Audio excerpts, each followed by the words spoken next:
अस्ति जस्तो लाग्छ त्यो फुच्चीले चाहिँ नि बाबा मम्मीको बिहेमा मलाई किन सँगै नलिएर गयो भनेर गुवा रोएको हिजो साडी अस्ति जस्तै लाग्छ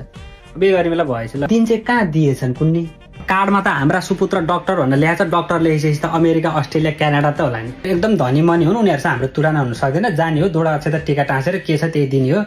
म फेरि माछा खान्न भेजेर चाहिँ खाइदिन्छु नत्र आइदिन्छु त्यसलाई फेरि सुनको पिर छ उनीहरू धनी मनी भइसक्यो त्यो सुनको पसलै किन्छन् उनीहरूले हामी जस्तो हो त उनीहरूलाई भाउ बढे नबढे मतलबै छैन उनीहरूले उस्तै पनि 5-7 किलो सुनै किनेर लिएर जान्छन्